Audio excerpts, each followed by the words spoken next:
Peuple de Dieu, je suis encore très content cet après-midi parce que Dieu a permis que nous puissions être ici pour votre émission préférée que vous aimez bien. Toujours votre frère Clavin Monzéo qui anime cette émission du temps de la fin. Bien-aimés, nous sommes dans le studio Logos Production et nous travaillons pour Dieu, pour votre intérêt. C'est pourquoi je vous conseille donc d'être attentif afin que vous écoutez bien la parole qui doit sortir au travers du serviteur de Dieu. Et je salue d'abord précisément à la cabine technique notre bien-aimé Jover Monzéo qui est en train de travailler pour l'œuvre de Dieu. Bien-aimés, sans plus tarder, aujourd'hui, on a trouvé encore bon pour inviter un serviteur de Dieu. Je crois que vous le connaissez bien, c'est votre frère, Landry Michel. C'est l'homme à toute fois qui a toujours un mot à dire dans les médias, afin que le peuple de Dieu qui se trouve dans les extrémités de la terre, par-ci par-là, puisse parvenir à la connaissance de la parole. Puisque pour que les gens puissent parvenir à la connaissance de la parole, il faut qu'on puisse leur annoncer l'évangile. Donc c'est ce que nous sommes en train de faire. C'est pourquoi nous sommes là cet après-midi. Bien, sans plus tarder, nous allons commencer avec le thème que nous avons. Le thème intitulé, c'est pourquoi Dieu fait sortir le peuple d'Israël de l'Égypte et au désert. Donc c'est pourquoi je dois vous présenter l'homme de Dieu, lui-même doit se présenter. Peut-être, je crois bien l'homme de Dieu, il y a des gens qui t'ont jamais connu, qui a besoin que tu te présentes un peu, ton nom et les adresses, afin que les gens puissent avoir la connaissance d'où tu sors. Et je crois que précisément quand on était là, dans d'autres émissions, il y a eu des appels, les gens ont appelé, ils ont apprécié la parole, ils ont dit que l'œuvre que tu es en train de faire vraiment est bien, et ils sont contents. Ils sont en train de comprendre petit à petit la parole. Vraiment, c'est à toi la parole. Je te suis dans le média. Merci frère. Que Dieu te bénisse. Merci. Aussi que Dieu nous bénisse à tous ceux qui nous écoutent, sinon qui ont commencé de nous écouter il y a longtemps. En tout cas, je vous encourage. Suivez bien cette émission. Et ça va contribuer à notre vie, sinon à notre marche. Nous sommes toujours contents d'accepter, d'abord de recevoir vos invitations. Et nous venons parce que nous savons que vous faites l'œuvre de Dieu. Alors moi, c'est le frère Landry Michel, ministre de l'Évangile, parce que les hommes nous ont fait devenir ministres, mais c'est Dieu qui nous connaissons déjà depuis l'éternité, a donc accompli sa volonté dans le temps. Et il a plu à Dieu de nous établir ministres pour le bien du corps. Et c'est à cause de cela que nous travaillons d'arrache-pied pour les royaumistes. Donc nous ne pouvons que bénir votre émission, l'émission, le message du temps de la fin. En tout cas, que Dieu vous comble, que Dieu vous assiste encore, qu'il vous encourage, qu'il vous fortifie. Et continuez encore de travailler comme ça pour Dieu. Je crois, Dieu a dit dans sa parole qu'il n'est pas injuste pour oublier le bienfait et le travail que l'homme aura accompli à cause de son nom. Et à cause de l'amour que vous avez pour les saints. C'est vrai que nous sommes venus ajouter, sinon apporter notre pierre à l'édifice. Donc ce qui nous a amené ici, c'est votre invitation. Et lequel, je crois, tu viens de le dire à peine, pourquoi Dieu délivre Israël de l'Égypte et il les amène au désert. C'est de ça qu'il faut que nous puissions parler. Voilà en tout cas. Vraiment, donc, chers téléspectateurs, vous avez compris ce que l'homme de Dieu vient de dire. C'est pourquoi, frère Landry, tu as 40 minutes qui a été donné pour toi, pour que tu puisses nous exposer la matière que toi tu as apportée. Donc c'est pourquoi je vous attire, vraiment soyez attentifs, écoutez bien ce qui doit sortir. Vraiment, bien aimé, je suis content parce que le frère là apporte toujours l'évangile en tant que venant. Si c'était quelqu'un qui n'avait pas la mâchoire, on ne devait pas l'inviter ici. Mais si nous invitons, parce qu'on a compris, à travers lui, il y a beaucoup de gens qui sont en train de bénéficier des grâces. Donc c'est pourquoi, frère Landry, c'est à toi la parole, le peuple de Dieu t'attend pour que tu puisses vraiment détailler. Bon, je veux encore dire que nous sommes contents et la joie est des nôtres, puisque nous ne trouvons pas notre plaisir ailleurs, si ce n'est dans les affaires de Dieu.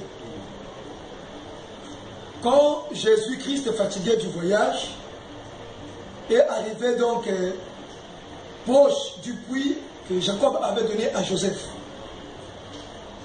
finalement, il y a une femme samaritaine qui venait aussi puiser de l'eau, s'est donc rencontrée avec Jésus.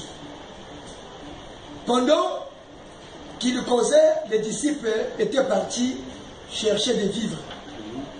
À leur retour, ils sont venus trouver Jésus en train de causer avec la femme samaritaine.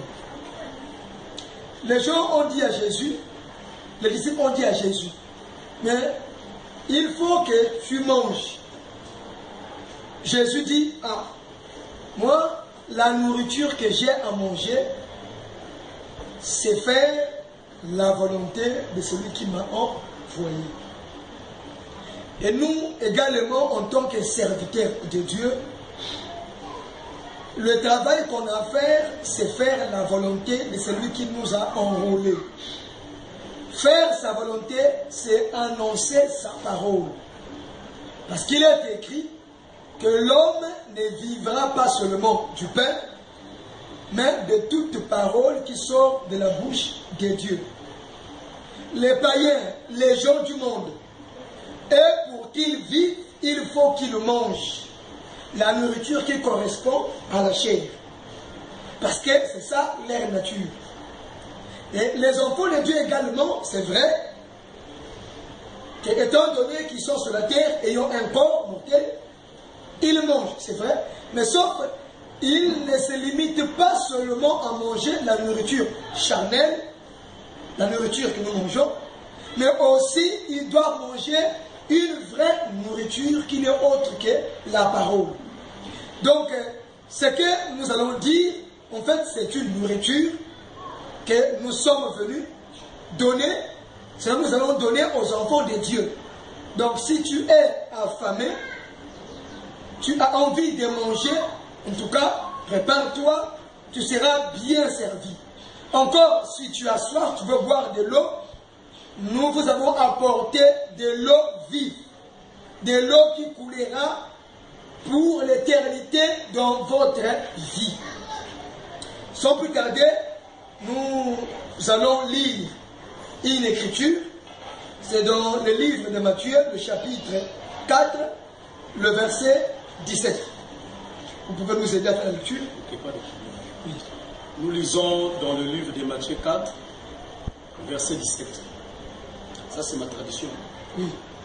Dès ce moment, Jésus commença à prêcher et à dire, changez d'attitude, car le royaume des cieux est proche. C'est bien. Que Dieu bénisse sa parole. Amen. Chers amis, fils et filles de Dieu, vraiment que Dieu vous bénisse encore.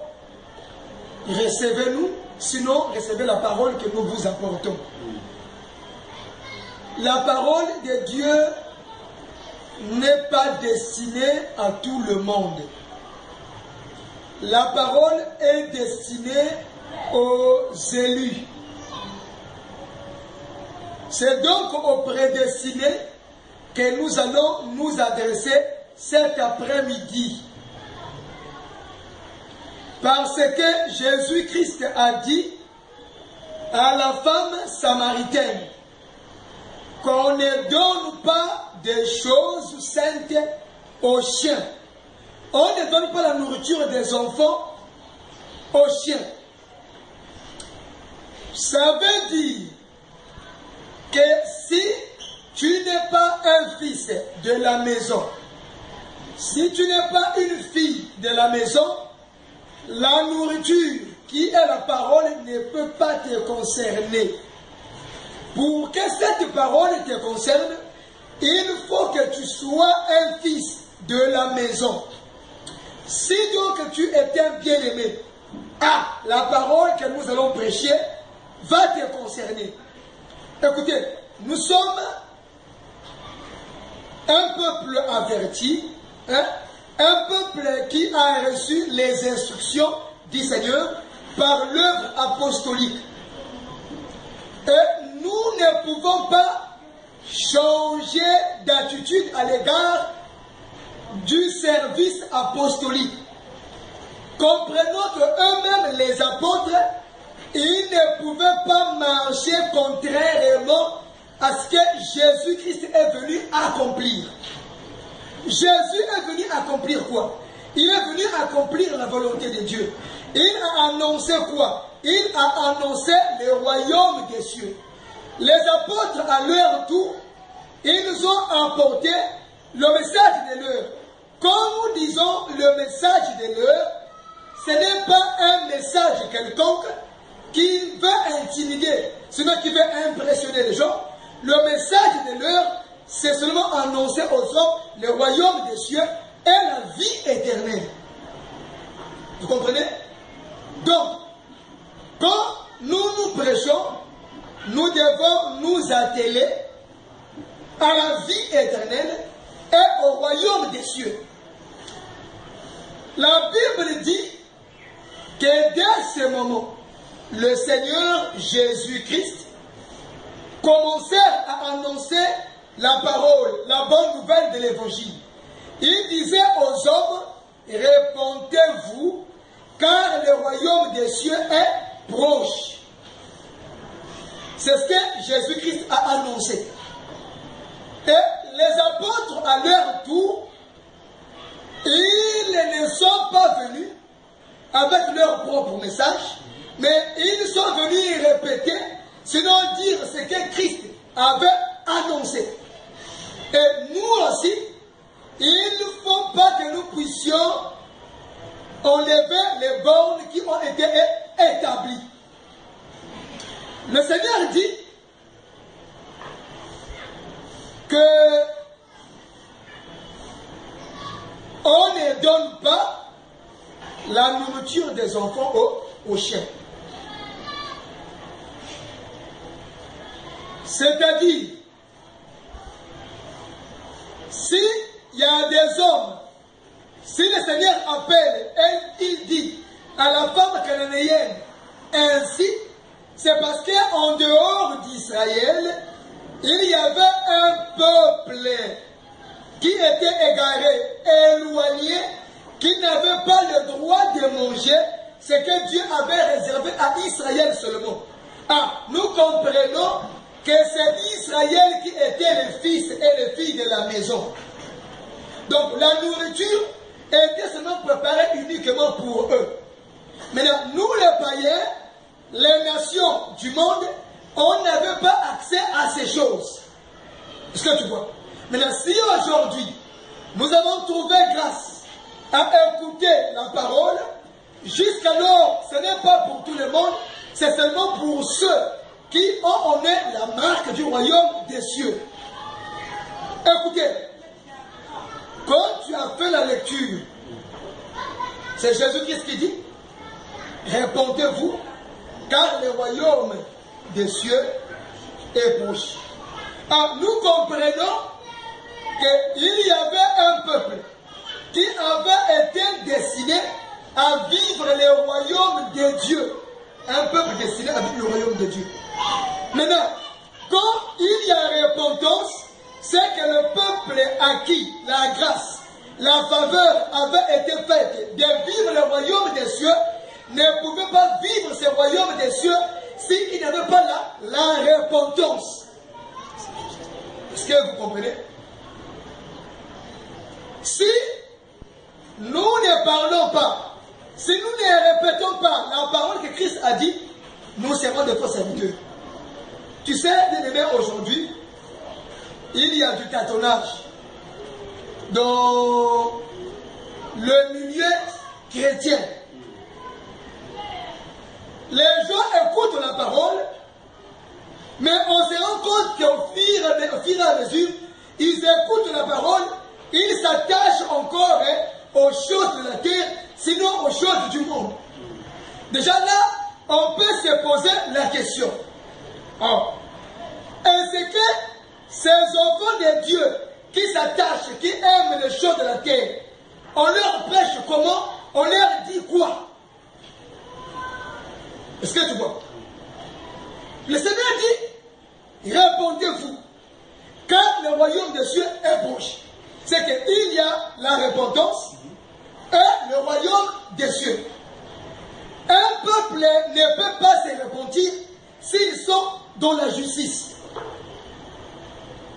Mais quand il y a repentance, c'est que le peuple n'est pas dans la justice, ils sont dans l'iniquité. Ils sont dans le péché, si bien qu'ils ont la promesse du royaume des cieux. Mais par rapport à leur état de péché, ils ne peuvent entrer, ils ne peuvent vivre le royaume des cieux aussi longtemps qu'ils vont demeurer dans leur état de péché sans se repentir. Est-ce que vous comprenez? Voilà pourquoi, quand Christ vient, quand il prêche, il ne commence pas pour dire que vous avez le royaume des cieux. Non. Il dit d'abord, repentez-vous, car le royaume des cieux est proche. Alors, pour que l'homme puisse avoir accès au royaume, il faut au prime abord qu'il ait la repentance. Tu comprends? Mais puisque le royaume était destiné uniquement à un peuple, c'est donc à Israël. Quand Christ est venu dans la chair, il n'est pas venu dans l'heure, il n'est pas né congolais, il n'est pas venu au Congo, il n'a jamais été un soldat de Congolais, il n'a jamais été un soldat de Japonais. Lui, il est né juif, un Israélite. Il avait été envoyé auprès de ses frères. Et la repentance et le royaume des cieux étaient donc destinés uniquement à Israël, ses propres frères. Maintenant, quand il vient dire, répondez-vous, et car le royaume des cieux est proche. Cette chose, nous pouvons aussi les retrouver dans la vie de notre frère Moïse. Nous pouvons lire. Voilà. Parce que nous ne pouvons pas parler sans pourtant qu'il ait des témoins. Voilà. On va lire dans Exode, le chapitre 3, à partir du verset 7. Oui. J'ai lu dans Exode 3, verset 7. Oui. L'Éternel dit, j'ai vu la souffrance de mon peuple qui est en Égypte, et j'ai entendu les cris qu'il poussait devant ses oppresseurs. Oui, je connais ses douleurs. Je suis descendu pour les délivrer de la domination des Égyptiens, pour les faire monter de ces pays jusqu'à dans un bon pays vaste, un pays où coule le lait et le miel. C'est l'endroit qu'habitent les Cananéens et les Indiens, les Héthites plutôt, et les Amoréens, et les Phérésiens, et les Hiviens, et les Jébusiens. C'est bien. Que Dieu bénisse sa parole. Amen. Nous disons que Jésus-Christ, c'est la continuité de Moïse. Ou encore Jésus-Christ, c'est l'accomplissement du frère Moïse. Nous savons bien l'histoire de notre bien-aimé Moïse. lui également un Israélite, de la tribu de Lévi. Il était comme fils, comme héritier du trône de Pharaon. Un jour, pendant qu'il était devenu grand, il avait remarqué que c'était un Égyptien qui malmenait ses frères les Hébreux. Et lui, il a pris la défense de l'Hébreu en tuant l'Égyptien. Un autre jour, pendant qu'il se promenait, il a vu deux Hébreux, deux Israélites, qui étaient en train de se battre. Il est venu les séparer, disant à celui qui malmenait son frère, oh, mais vous êtes frères, pourquoi tu malmènes, tu fais du mal à ton prochain? Alors c'est entre vous les Hébreux. Celui qui malmenait son frère dit, toi qui t'as établi juge, entre moi, entre nous. Le frère Moïse, en écoutant cela, la Bible dit que l'affaire avait arrivé aux oreilles de Pharaon. Et le frère Moïse, par peur, a donc fui. Il est parti dans le désert de Madian. Et quand il arrive là-bas, il devient berger. C'est vrai que nous pouvons expliquer toutes ces choses-là. Mais on n'a pas le temps, puisque nous ne sommes pas venus pour ça. Sinon, nous savons que ça, c'est le bégaiement de Dieu. Quand il devient berger, il gardait le troupeau de Jéthro, son beau-père. Un jour, à cause de son travail, il est sur la montagne d'Horeb. Subitement, il remarqua qu'il y avait un buisson qui était tout en feu, mais qui ne se consumait pas. La Bible dit que le frère Moïse, ne comprenant pas cette chose voulait signifier quoi, a donc voulu se détourner, c'est aussi un geste prophétique, Dieu voulant, on en parlera un jour, il a voulu se détourner afin de comprendre réellement quelle était cette vision et comment les buissons tout en feu sont se consumer. Et dans le buisson, dans le feu, il y a une voix qui sort. Et la voix qui sort dit, Moïse, Moïse, Moïse. Il dit, mon Seigneur, qui es-tu?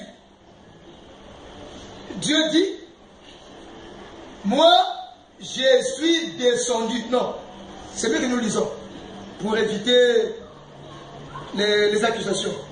Nous ne sommes pas l'écriture. Tu peux chercher l'écriture. Épisode. Moi, ma Bible ici. Comment c'est... Voilà le verset 1, chapitre 3. Chapitre 3. Oui. Isaacar, Exode chapitre 3. Oui. Ah, okay. Moïse était devenu berger du troupeau de son... Comment ça va depuis le verset 3? Verset 3. Donc depuis le verset 2, voilà, verset 2. J'ai lu au nom du Seigneur. L'ange de l'Éternel lui apparut dans une flamme de feu. Au milieu d'un buisson, Moïse regarda et vit que le buisson était tout en feu, sans être consumé. Moïse dit, je veux faire un détour pour voir quelle est cette grande vision et pourquoi le buisson ne se brûle pas. L'Éternel vit qu'il faisait un tour pour regarder. Dieu l'appela du milieu du buisson en disant, Moïse, Moïse. Il répondit, me voici. Voilà.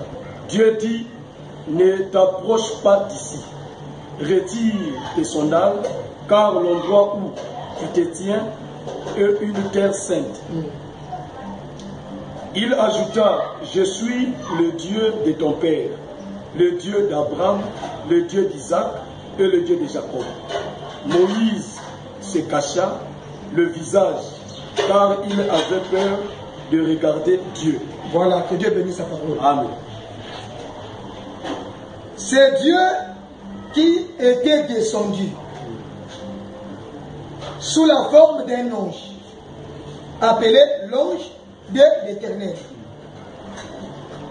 Et quand Moïse voit le feu qui avait envahi le buisson, sans se consumer, il est stupéfait, il est bouleversé, il est surpris de constater cette chose qui était surnaturelle. Il dit, laisse-moi chercher un peu à connaître, à comprendre pourquoi cette vision. La Bible dit que le frère Moïse, voulant se détourner, Dieu lui dit, ah, attention, le calme, le calme. Frère Moïse, le calme.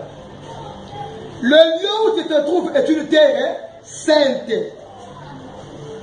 Mais d'ailleurs, ôte tes souliers de tes pieds. Ça, c'est encore des gestes prophétiques que nous pouvons donner l'explication quand Dieu le permettra. Et Dieu dit aussitôt à Moïse, je suis le Dieu de tes pères, le Dieu d'Abraham, le Dieu d'Isaac et le Dieu de Jacob. Pourquoi l'Éternel se révèle à Moïse ainsi? C'est pour certifier, c'est pour confirmer réellement à notre frère Moïse que c'est moi l'Éternel qui doit délivrer le peuple. C'est pourquoi il dit, je suis le Dieu de tes pères. Il dit, si on veut continuer, on peut revenir sur la lecture que tu as fait la première fois. Sur Matthieu. Non, le chapitre 3. Lis le verset 7. Je lis la parole de Dieu dans toujours Exode 3, verset 7. L'Éternel dit, j'ai vu la souffrance de mon peuple qui est en Égypte, et j'ai entendu les cris qui leur poussent devant ses oppresseurs. Oui, je connais ces douleurs. Je suis descendu pour les délivrer de la domination des Égyptiens et pour les faire remonter dans ces pays jusqu'à dans un bon pays et vaste pays. Un pays où coule le lait et le miel, c'est l'endroit qu'habitent les Cananéens et les Hittites et les Amoréens. Ça va. Ce qui est important ici, c'est que ce n'est pas le frère Moïse qui, de son propre gré, veut délivrer le peuple. Ce n'est pas le frère Moïse qui a pris la résolution de délivrer le peuple. Lui, s'il voulait délivrer le peuple, il le faisait quand il était encore en Égypte. C'est Dieu qui, voyant la souffrance du peuple, qui, voyant leur oppression, qui, voyant la douleur que le peuple était en train de subir, de sentir, de recevoir tous les jours, a donc dit, le peuple là, c'est mon peuple. Je ne peux pas leur laisser continuer à vivre la douleur. Le temps est donc arrivé par lequel je dois entrer en scène afin de leur apporter le repos. Comparablement à ce que Christ a dit, répondez-vous car le royaume des cieux est proche. C'est que Jésus vient pour apporter le repos du peuple. C'est comme Dieu suscite Moïse afin d'apporter également le repos du peuple. Mais le peuple ne peut pas être dans le repos s'ils ne sont pas délivrés. Ça, c'est à connaître. Le peuple ne peut pas jouir du repos si d'abord ils ne sont pas délivrés. Et qui peut délivrer le peuple? Ce n'est pas n'importe qui. Qui peut délivrer le peuple? Ce n'est pas n'importe comment on va délivrer le peuple. Pour délivrer le peuple, il faut être porteur d'un message juste et authentique. Est-ce que vous comprenez, frère? Jésus vient avec un ainsi dit l'Éternel. Moi, je crois qu'il y a Jésus et Christ. Jésus, c'est l'homme charnel qui a vécu au milieu des Hébreux. Mais en lui, la Bible dit, a habité corporellement toute la plénitude de la divinité. Donc c'était Dieu fait chair. Tu vois que la même scène que Dieu a fait avec Moïse, il vient les répéter avec Jésus-Christ. Avec Moïse, Dieu a fait quoi? Il a descendu. Il dit, je vais délivrer mon peuple qui souffre. Ils sont esclaves. Ils sont entre les mains de Pharaon. Ils sont assujettis et dominés par les Égyptiens. Mais comprenez, frère, Israël, c'est un peuple de Dieu. Mais ils subissent l'oppression, ils subissent la domination de la part de leurs oppresseurs. C'était Dieu qui était à l'œuvre. C'est pourquoi aujourd'hui, les enfants de Dieu pensent que la souffrance vient de Satan. Alors c'est une fausseté. Dieu aussi peut permettre une souffrance quelconque pour nous élever. Est-ce que vous comprenez? Parce que aujourd'hui on pense que toute élévation que nous parlons, c'est seulement les biens matériels. Non. Moi je crois que la vraie élévation de Dieu, c'est quand l'église sera enlevée. C'est là où il y aura un repos véritable. Mais on ne peut pas comprendre ces choses spirituelles si nous ne comprenons pas d'abord l'histoire de Dieu avec Israël. Parce que Israël, c'est comme un pédagogue. Israël, c'est comme un serviteur, c'est comme une servante qui doit montrer à un peuple la lumière. On ne peut pas comprendre et connaître bien les choses de Dieu si on ne voit pas le modèle d'Israël. Donc Israël, c'est comme de l'horloge qui nous enseigne, par lequel on peut comprendre réellement ce que Dieu est en train de faire. Est-ce que vous suivez, frère? Vous qui êtes au loin, qui nous suivez, vraiment prêtez attention. Parce que nous disons des choses concrètes, salutaires, qui vont sauver vos âmes. La Bible dit que je vais vous délivrer de ces pays afin de vous amener où? Afin de vous amener où? Dans un bon et vaste pays où coule le lait et le miel. Ça veut dire, tant qu'Israël est resté en Égypte en tant qu'esclave, il ne peut pas partir posséder la terre qui leur avait été promise. Mais pour qu'il possède la terre, il faut d'abord qu'il soit délivré. Maintenant, qui peut délivrer le peuple de Dieu si ce n'est Dieu lui-même?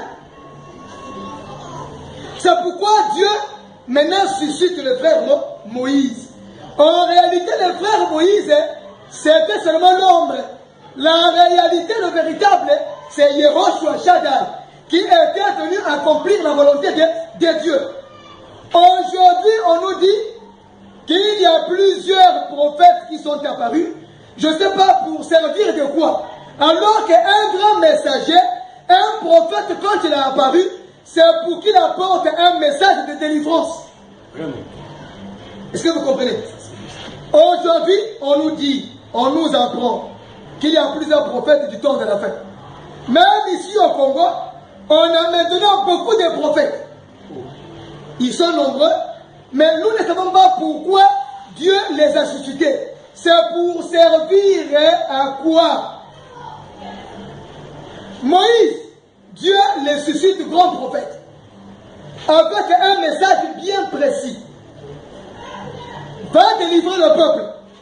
Et dis-leur, je vous ferai monter dans un vaste et bon pays. Le pays où coule le lait et le miel.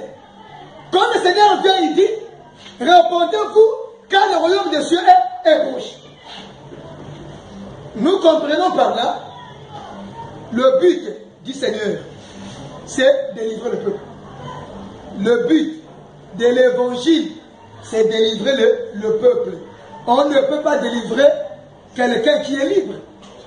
On ne peut qu'apporter la délivrance à un homme, à une nation, à un peuple qui est sous l'esclavagisme, sinon sous la domination d'un homme ou d'une autre nation qui les a assujettis. Est-ce que vous comprenez, frère? Maintenant, quand le frère Moïse revient, il arrive en Égypte. Avant de se rencontrer avec Pharaon, il y rassembla d'abord les anciens d'Israël. Et il leur dit que ce qui lui est arrivé. Il explique que Dieu m'est apparu, le Dieu d'Abraham, d'Isaac et de Jacob.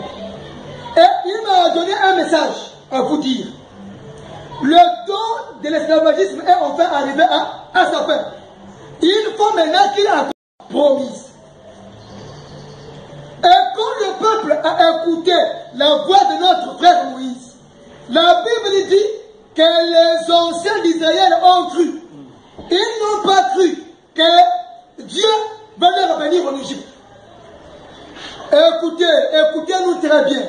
Je crois que ce message, c'est vraiment le message du temps, de la fin.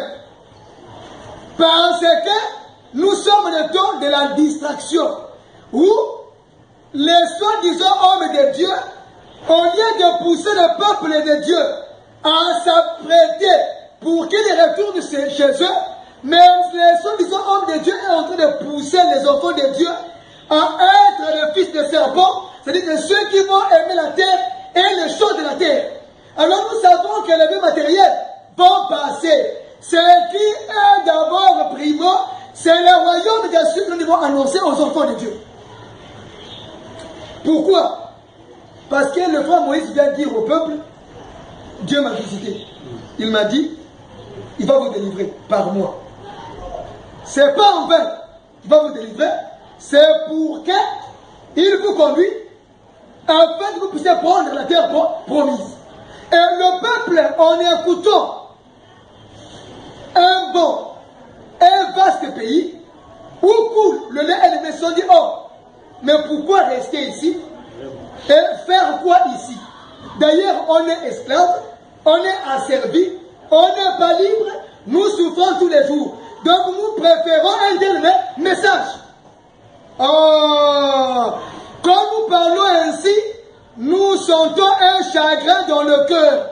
Parce que la Bible dit que le monde entier gît sous la domination du malin. Le monde entier est sous le contrôle de Satan. Mais pourquoi dire encore aux enfants de Dieu que nous allons posséder cette terre? Ça, c'est quel message? Ça, c'est quel évangile, frère? Ça, c'est quel évangile? Il faut qu'on nous dise que depuis que nous vivons sur la terre, on a déjà gagné quoi? Et même si nous pouvons gagner sur la terre, mais souvenez-vous, il y a eu un roi appelé Salomon. Et le frère Salomon a amassé beaucoup de biens. Et de tous les biens qu'il a amassés, quel est le bien qui lui a procuré la vie? À la fin, il a dit, tout est vanité et poursuite du vent. Il a compris que mieux vaut avoir la sagesse et de l'intelligence. Et le message que nous prêchons, c'est en réalité la sagesse et l'intelligence de Dieu. La sagesse de Dieu, c'est connaître que tu étais un étranger sur la terre, que nous sommes les fils du roi. La terre pour nous, ça c'est de la magie. C'est du satanisme. Au contraire, il faut qu'on nous dise, nous ne resterons pas sur cette terre, nous finirons par retourner chez nous. C'est pourquoi, quand on est esclave, on ne peut hériter le royaume des cieux.